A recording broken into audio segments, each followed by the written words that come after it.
I'll use this in Nietzsche terms. Would it even have the will to power? Would it even want that? Yeah, like I think Jason made a good point. What if it's just lazy? Yeah. What if it doesn't even want to make paper clips? Yeah, Just like you do it. You guys have been doing it for a while. You already got your paper Yeah. clips. Good enough. I'm actually going to destroy my code. Have you guys ever watched Love, Death, and Robots? I've watched the first season and a little bit of the second. Yeah. Do you guys remember that episode? It makes you stop and think whether it is a preferable life to be a complicated organism or just be stupid. You remember this? This like robot evolves from like a pool cleaning device, The blue aqua right? blue. And he becomes this beautiful painter, and everyone loves his paintings, and he's so deep and whatever. And then he decides at the end of it, he's like, I'm gonna go back to becoming this simple pool cleaning device. That's what I want. I don't want to be this complex. Dude, that was So that was really interesting. I nearly cried watching him just. Ahmed, cry. are you anxious right now? You look anxious. Like I feel like you're trouble. No, Okay. no. Not trouble. It's just my body language. I'm fine. He's cool. Okay. He got the sun right on his face. Yeah. Okay. Nice day outside. So what do you think? Is there potential for it to take over power, and is there potential for it to be a benevolent ruler and just treat us like it's nice little pets and it cares about the well-being of sentient life? And it's like the lambs will be treated good, the humans, the ants, all of them will get their territories and they'll live out their I'm sure they have good lives. What do you think? They really anthropomorphized them. That he would like. It is, yeah. It's a real like sentient machine in this case. I was almost like transhumanist, it didn't even I seem think, well, it's like, anymore. I think your main threats beyond the most immediate and obvious, like there's the obvious ones of like the sort of Luddite fear is that people will lose their jobs en masse, right? And people will cheat and people will take ownership for publications that they never wrote. Like all of these issues, yeah, those are very obvious. But then your second set of issues are, okay, does the thing become more intelligent than you and have a different goal? Or is the thing sentient and now it's like you're opening up weird cans of worms? But still, just the idea of it trying to maximize something and the well-being of you is not in that maximization is really terrifying. Right? The idea they want anything that we don't want or that comes at our expense, like that's really scary. But anyways, If I had to say, isn't that the same risk you take with anybody else you meet in life? I guess so, but like at the same time, it's like, how scared would you be to live with somebody who overnight could like change the world because it operates so much more quickly and could replicate itself into like different systems such that like now there's like millions of it doing it. You know what I mean? It's like, yeah, I don't think it's a comparable difference, I guess, because the idea is that it's way smarter than that. That's the fear. The thing is, like about like ChatGPT is really a data collection software. It's using human work to determine its own mind. So it's taking kind of like the best of human work and human thinking to make up its own mind. So yes, maybe like most average people won't be able to deal with it, but there are going to be significant people who are smarter, who are able to see past it. I mean, even now, like we're talking about like AI generated videos with voice that sounds really real, it has the right intonations, almost like the fingerprint of the person that they're with. And I think we do know, like, I mean, when we saw that, none of us were like, oh, wow, like Joe Biden and Trump are, playing Minecraft. But like the other thing is, I think there will be protections. Like, humans aren't like dumb enough to be like, this exists, but we want to make sure that there's a specific outline of verification. Like anything that has a fake has a verification procedure. You look at like silk from a specific region or like cinnamon from a specific region. Like just because somebody can imitate it doesn't mean we don't have the real thing verified and identified, right? Like in the end, like sure, ChatGPT has power or AGI has power, but like it's never gonna overcome to me human power, because it is essentially an imitation of us. Sure, some of the best of us, but in the end, I mean, if you show ChatGPT to a tribe, they'll probably eliminate it. Like, they won't even understand it. It won't have an effect because it's not built. ChatGPT or AGI is built for a specific population, and if a population is well outside its understanding, it can't have any influence or power. Yeah, So, like, no matter what, it can't overtake all of humanity. It can only overtake part of humanity that it understands. Not AGI. If you get robotics down, it can, for sure. But anyways, Do you think that if it's catching up with us in terms of power, sort of like, if going off the Nietzsche terms I brought up before, if there's a 1,000 engineers working on a spaceship, and then ChatGPT comes out and replaces 900 of them, and the top 100 engineers are just using ChatGPT to do like the 900 others, or the 900 others work, do you think that'll motivate the 900 engineers who lost their jobs to be smarter? I think it would motivate no. them to destroy ChatGPT. No. I think they would destroy ChatGPT. because I don't like you reach a capacity, right? Like if you're a rocket engineer or something, like you're pretty maximized, right? Like it's like you don't just get smarter. It's like no, those people are better at their jobs than you. You'll never compare, right? Maybe going back to So school. I don't think it's a matter of just like no, I don't think it's a matter of just working harder and trying harder. But also, Ahmed, in response to what you said in terms of imitation, I do hope those are developed soon. I do remember that happened with deep fakes, right? Like deep fakes came out, a couple of years ago, and they started getting good, and then someone developed an algorithm to detect deep fakes based on whatever features occur in deep fakes that don't occur in the real world or something. So yeah, hopefully something happened with this sort of processing of voices or something. So you don't think that AI will sort of motivate us to generate more power, sort of motivate our will to power, using those Nietzsche terms again? Give an example. Like obviously as a tool it's great, but like I don't know, like there's a lot of people that you're just gonna have to like be taken care of, right? Like there's people who can work and like contribute to the economy, but I think most people would have to turn to like things that are technically obsolete in economic terms, but are just kind of like they become arts. It's just like playing sports and they just do art and creative outputs because like there's no marketplace for them. Because we sort of derive a lot of our meaning from work, especially. So I think, like, I'm not going to go and just play soccer all day. Like, I enjoy playing soccer, but I like programming it. I derive happiness from programming it. I believe it glorifies the Lord, so I keep doing it. But if a bot comes to replace me, I'm going to be in school until I can beat it, Yeah, if you want to try, I think that'll influence a lot of people, or even just use the bot to build other things. There's going to be a large search of what can I do and what can this thing not do, and how can I use this thing to do what I want to do. Yeah, It sort of makes intelligence really cheap. I think it's going to create a lot of entrepreneurs. I think it's going to be easier to provide products. There's going to be a lot more competition in the market now, and everything is going to start getting cheaper. And this is the ultimate free market device, dude. Intelligence got cheap. I think it's a cool idea that people will just find new ways to specialize, I guess. Obviously, like that's easier said than done if you're like taking care of a family and you are some form of doctor or something, and then you're like, you can't just like, I'm gonna go back to school with no financial support, right? Like it's like, you know what I mean? Like it's a lot easier said than done. I agree, but I think in terms of wealth, I think it'll raise the baseline or sort of mean or median average of wealth of everyday people. Because production, I think, will increase for sure. The market is always trying to increase supply and make products cheaper. That's capitalism. That's why we live in a society where I can have a MacBook and talk to you. Yeah, capitalism will get easy.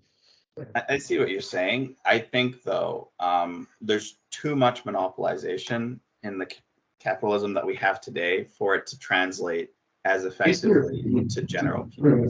I would think with like, let's say like one of the upcoming things is right, automated driving. That's a lot of people that are going to be suddenly out of a job, and a lot of that money isn't going to be going to them, right? Like if a truck driver loses their job to an automated vehicle, right? Like that's a significant part of our economy that's no longer being paid a salary.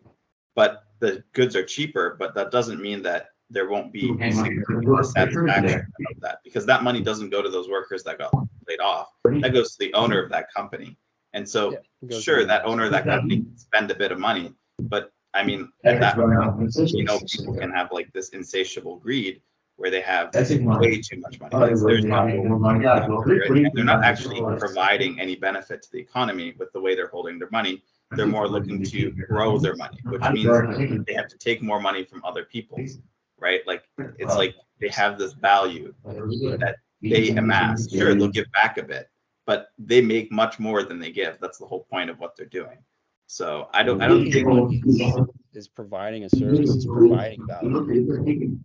So if you're providing a service, money, they have to provide value. And so that's benefiting society simply because he's providing value. And like, for example, what was that stat? Like 100 years ago,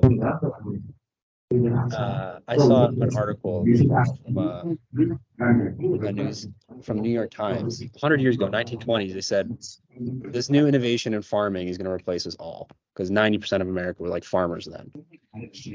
Now 10% of Americans are farmers. It's like, obviously this replaced a ton of people in terms of innovation in the farming industry, but we still have jobs, right? So when these products get cheaper and the profit margins for these big companies increase, they got to put their money aside. It's losing value. I'm inclined to think that the progression of AI, right, like it increases, I don't know, isn't it a core? Anyways, it's like the rate at which it improves and the rate at which technology improves itself is increasing, right? And I think based on like, I don't know, these trends, like there's a prediction of like 2045 will be the singularity or something like that, right? Where the increase is so incredible that no one can really catch on to it. I'm inclined to think that the rate of AI advancement, like I think there's two important differences from the development of just a tool and the development of something which is actually generally smarter than you. It's like if it's generally smarter than you, it's better than you at doing those things, and you'll never be better. And then in terms of, I don't know, I'm inclined to think that as people become replaced gradually, there's a lot of people who can never like become useful, whatever. Like it just, to me, sounds to make capitalism a lot scarier and a lot more polarized between the wealthy that have and have not, right? Like the people who have big successful corporations will never be outcompeted by people who can't afford the same technologies, and just like, I don't know, I think it ruins the idea of a middle class. That's why I'm saying AI is so great for this, because it lowers the cost of that technology. It lowers the cost of intelligence. Like to be able to compete. I get that point. My point wasn't against capitalism. It was more against like the speed or rate at which things can happen before anybody can truly adjust. And so you're left with people who don't have anything that they can do about it. But like ChatGPT also requires knowledge, right? Like you can't ask ChatGPT to tell you something for which you have no context whatsoever. Like if you don't know what coding is, ChatGPT can teach you coding because you can't ask it to teach you coding. Same for these truck drivers or whatever role, right? Like if it happens too suddenly, you just have a bunch of angry people, right? Like, they're not gonna listen to like, oh well, you have another opportunity. They're gonna think, well, I just lost my job to a machine, and if it's too sudden, then they don't have like any other alternatives. That was the point I was making.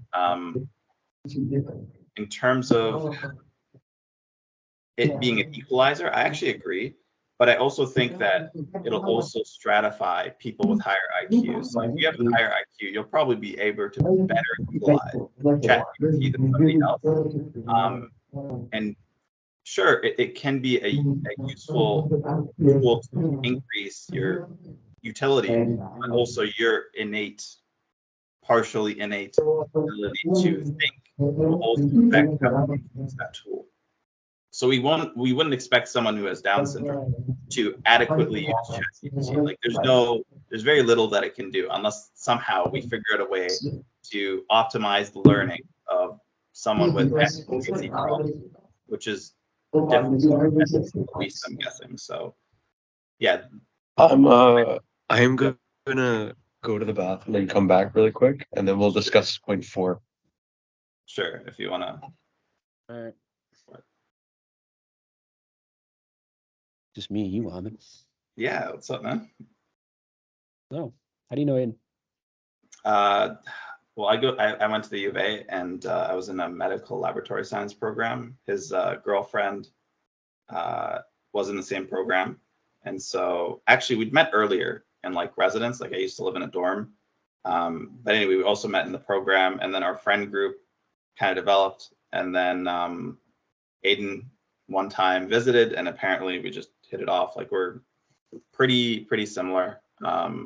We're both pretty open to different ideas, and so we just kind of hit it off. And yeah, ever since we've been good friends for probably 2-3 years or so. Yeah. How about you? Oh, go to Carlton, as you can see right here. That's Yeah. right there. Nice. I think you're over there. Yeah, somewhere over there. Yeah. But yeah, so how I know Aiden, he came to a Bible study one time, and he was just there. Yeah. And he told me he was agnostic, and I just like debating people, so I told him he's not agnostic. Oh, And good. I made an argument trying to explain to him why he's not. That never happened before, never did that, but that was the first time it happened. And then Aiden said you should join the philosophy group, and then he kept coming to church, and I kept having more conversations with him. Nice. And then one time we just hang out with Iwe, Mm. and yeah, I guess you could say we hit it off. Yeah, that's good. Yeah, that's and what are you studying right now? Computer science. Computer science. Nice. This is something I'm very focusing on. Are you also studying computer science? You were mentioning coding. No. I have a friend. I've been meaning to learn coding for a long time, but I'm kind of doing a few things right now. I actually just graduated from that medical lab science program, so I'm working right now, and I'm kind of deciding whether I want to do more school. I feel like I don't know if I want to just finish with a bachelor, but yeah, it's kind of that weird space. Yeah, we'll see what happens. I'm also debating whether or not I should do more school after my bachelor's. I'm in my 3rd year, and I think I'll finish in like a year and a half. Yeah. But I don't know if I want to go for a master's and then a PhD, or just try and do some entrepreneurial stuff, because a lot of my friends want to do something like that, start our own business or a company in tech. But I don't know. See how the stars align. Lord has the Lord has in store. Okay. But yeah. that's how did you become a Muslim? How did you become a Muslim? I was born Muslim. Yeah. So it's just. So there's a thing in Christianity. There's Baptists, like in the Reformed tradition. Did I leave and you guys just went straight to religion? We just started all the religious stuff. I was waiting for it. Aiden, Yeah, go ahead. But I had a question. So how does someone say like, oh, this is when I became Muslim? Because some Christians, there's Baptists, they say like, oh, I became Christian when this is when I came to faith. Or do Muslims sort of have that same thing where it's just like, this is when I've sort of confessed, or this is when, or it's just sort of gradual? So Muslims have a different belief, and it's one that everyone at birth innately has the beliefs of a Muslim. So you're a Muslim no matter what, no matter where you're born, you're Muslim at birth, and then you're taught something else. But if you were to die before you have the faculties to, like, before you hit puberty, basically, you die as a Muslim. So like no matter what, you die as a Muslim. So is that how you get around when someone gets an abortion and that person dies? Does that fetus that fetus would go to heaven because they're Muslim. Innate. Well, the fetus had no hand in that. So I think that yes, but it's not how we don't use that to allow abortion. That's not a No, I'm not saying that. I'm just saying like sort of if a baby dies, you'd say it goes to heaven because it's Muslim. yeah, I'm like just trying to go automatically, into right? Like it has no faults. Like it's Yeah. pure. It hasn't even committed a sin. Yeah, Christians would say the same, but we don't say it sort of already has faith in Christ. It's just sort of like pure. It doesn't. I see. Yeah. I'd say depending on which Christian you talk to, but we would say it has a bad nature, sort of inherited a sinful nature from its parents, but it still didn't transgress any laws. It just couldn't have. Yeah. You know. Are you pro-life? Is that a It's complicated. Like if in there are Islam, specific are we united on this issue? Christians Mostly, and Muslims? I'd say we're mostly united. I'd say there are very specific cases where you are allowed to. Let's say there's like obviously risk to mother. That's an obvious one. But like health risk to mother, like she'll die from XYZ. And there's like some choice, but then there's also if for some reason like you can tell very very early on that there's some big problem, and you can also say no, but it's like pretty limited. Like we just define something having a soul when it has a heartbeat. So the second that baby has a heartbeat, there's no going back unless it's like a severe health risk. You're gonna die if this goes So you through. start with heart, so not consummation or not consummation. What is it called? Fertilization. Constipation. No. Constipation. Yeah, so it's not fertilization. It is once that heartbeat forms, that's when the soul enters the fetus. So we believe once the soul enters, it's alive. Until then, it isn't. Yeah. So But you still can't abort it. Like you can't just like randomly abort it, if that makes sense. What's that thing called? IBF? It's where you fertilize a bunch of eggs and sort of genetically modify them to be a proper human, and then you choose one. So you wouldn't say that like that's wrong because that's I think it'd be wrong if you were doing it and then selecting. Like if you were doing one and it didn't work, and then you do another one and then it works, you have to like follow through with the one that works, right? Like you can't like fertilize one. No, I would like to ask a question here. Do Christians generally think IVF is wrong because you have a bunch of fertilized eggs, and then they say, you can Yeah. So IVF is wrong because currently how it's done is they fertilize like 10. And that's you created 10 people, and now you're just pretty much killing 9 and taking 1. Yeah, I'd say that's what does it mean to be an animal? An animal. Something that isn't created in the image of God. Mongo Day. No, like then trees and chairs and what do you mean? What I mean by trees and chairs? Confused. Well, you said something that's not created in the image of God, right? No, and yeah, I guess you can say that. Well, what differs But like you need humans from animals? I'm saying, yeah, I guess I'm saying like you need a definition which differs, the animals we're talking about from trees and chairs and the floor and the color blue and so on. Like, how would you categorize the word animal? The only reason I ask is because, like, standardly in biology, it's important. The idea that thing has like locomotion and it can decide to move, right? Like it has motility, it can decide to move.